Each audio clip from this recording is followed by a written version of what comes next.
Motion sensor detect movement by sensing energy changes. They come in PIR, infrared, microwave, and ultrasonic type. PIR detects body heat.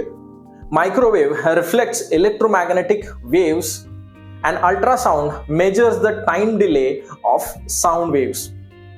These sensors are used in lights, alarms, doors, and even robot navigation.